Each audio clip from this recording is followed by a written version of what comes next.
do some form of sort of January reset, detox, yoga detox, get all the healthy habits going again. I think January is the perfect time to get your ideal healthy routines going, and I think it's really important to make sure it's something that works for you. So quite often in January I would run a 5 day yoga detox, really clean eating, cutting out all the rubbish. But then sometimes I find that people are, who join me after that are kind of left to sort of fend for themselves. So this January I thought I would do a month and make it just more manageable, so it's you can adapt it to suit your needs, because you know sometimes we have um, weddings or things that we have to do where we're going to be tempted with unhealthy foods and drinks and things like that. And we might have had all the best of intentions in January, but we've got some things that are coming up. Um, so I just want to give you a few tips on what to do around that. So anyway, I think for January, the online yoga is excellent for exercise, because often in January everyone's like throwing themselves into new fitness regimes, and it's very important to stretch. I'm also a massage therapist, and January I get a lot of people coming in with injuries because of just throwing themselves back into the gym, and they're got all these using muscles they're not used to using.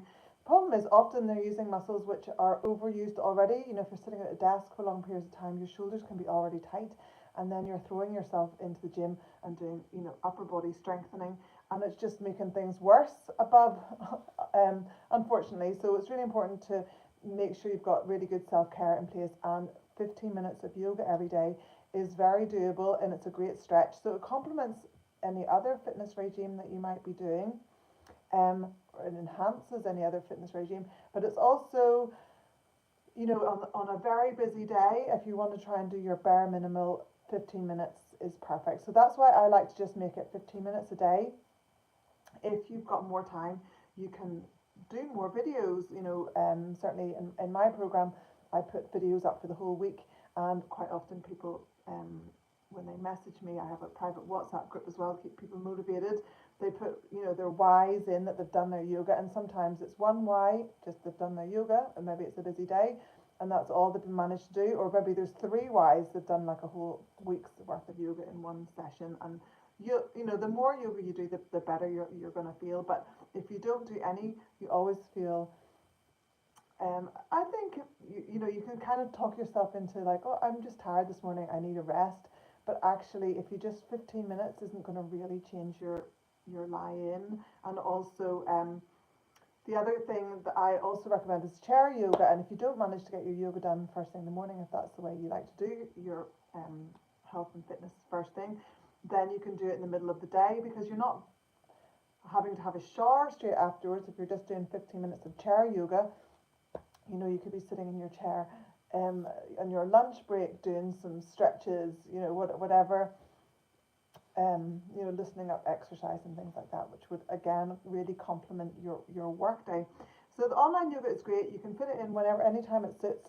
I find also the nice thing about I have a little accountability group that people message me in, and often I see all the yogas coming in the evening, and that suits some people as well. Once you get the kids to bed, you can set up your room, maybe light a candle, burn some incense, spray some essential oils, set up your yoga mat, and it's a lovely way, it's a brilliant way to unwind before you go to bed. And I often, in my group, online yoga, it's Kundalini, so we're really big into meditation as well, so you'll find there's meditation videos for you to try too. And again, you can do the meditation any time of the day. I usually try and do mine first thing in the morning, but it is a lovely way to spend your lunch break. You just sit quietly for 15 to maximum 15 less 10 minutes, and you'll come back to work feeling really refreshed.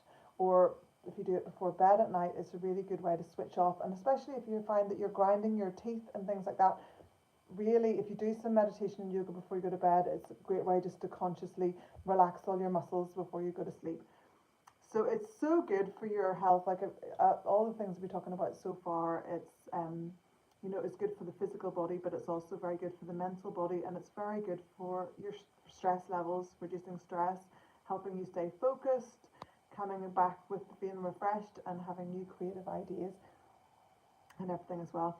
And then the detoxing side, I think the two go together as well with the yoga. You know, I've got this is a cacao berry smoothie, which I've just made. I usually start off, if I'm doing my yoga first thing in the morning, I'll get up in the morning and I'll make a hot cup of lemon and ginger, just one slice of lemon and ginger.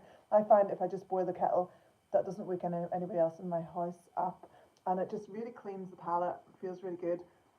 I just like to have, you know, not really eat too much before I do my yoga, but it's only 15 minutes of yoga, and you can eat as well, so don't worry about that too.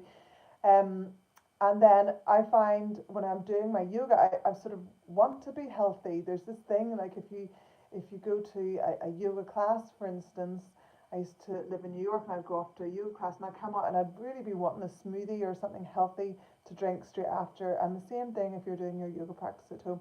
So I make my smoothies.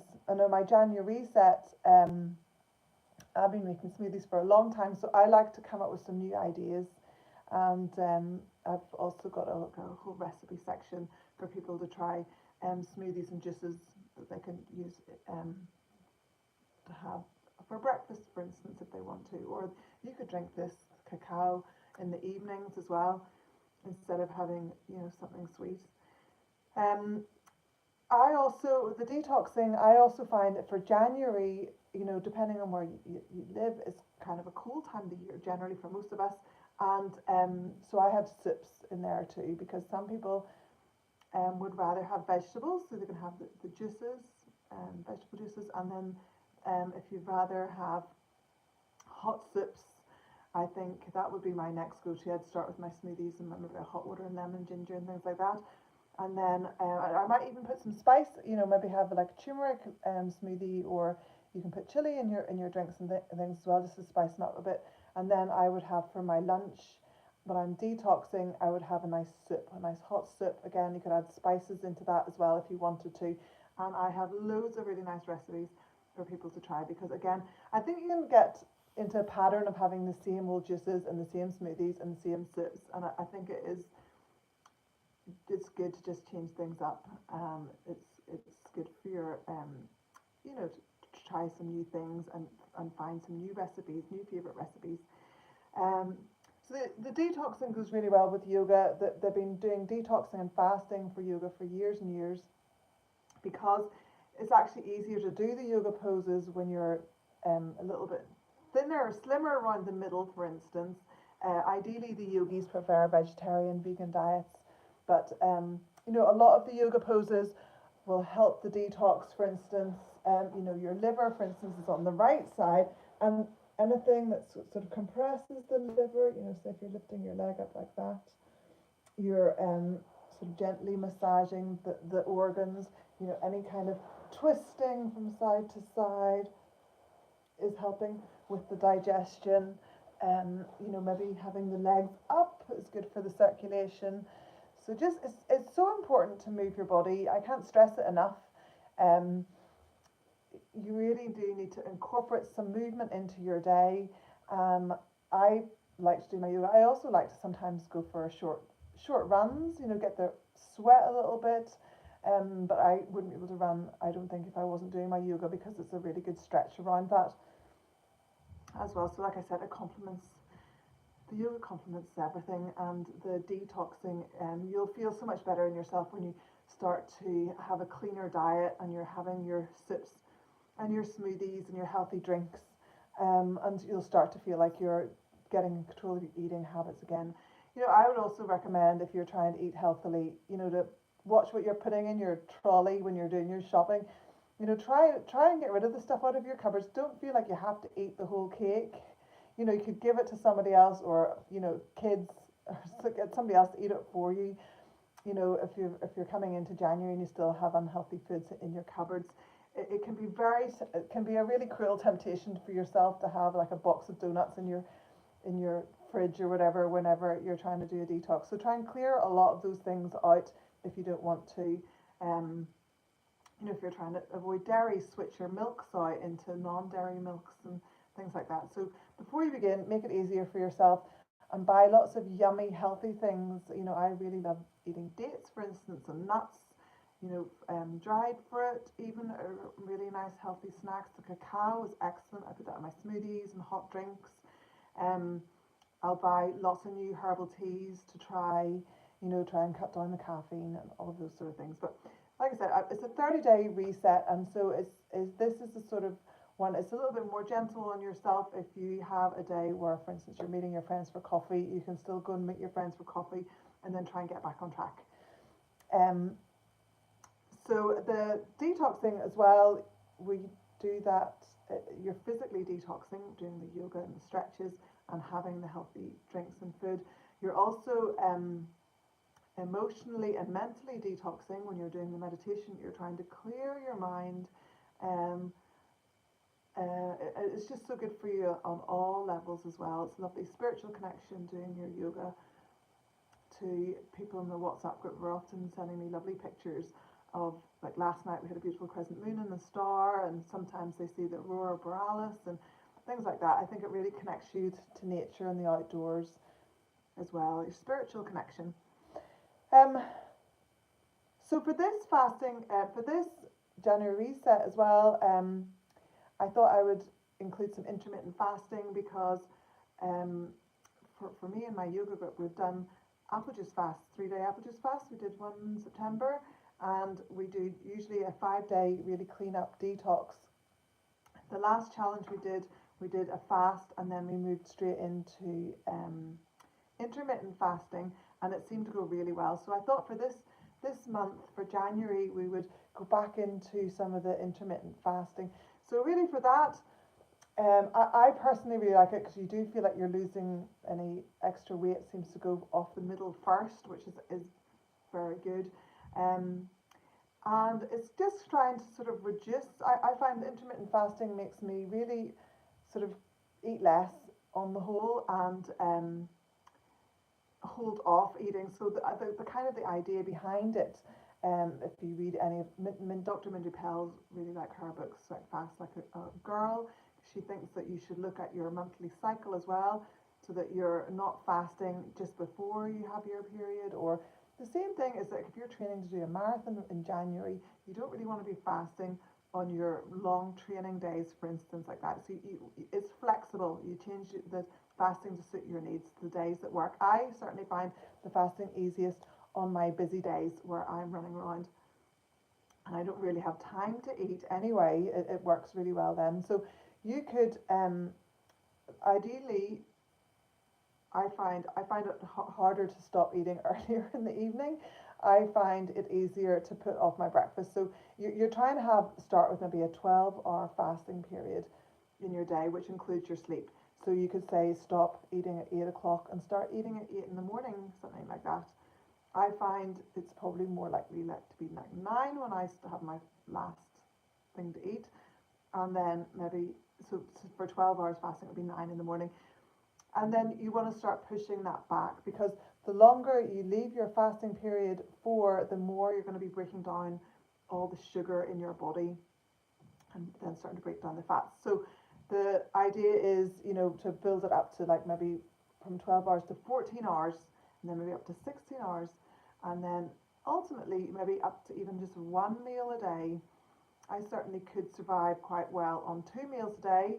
If I push my breakfast back to sort of like lunchtime, and then I find that I'm eating less anyway. And the interesting thing with the fasting is that they would often recommend breaking the fast with something rather than carbs, because that just does tend to make you want to eat more and more and more.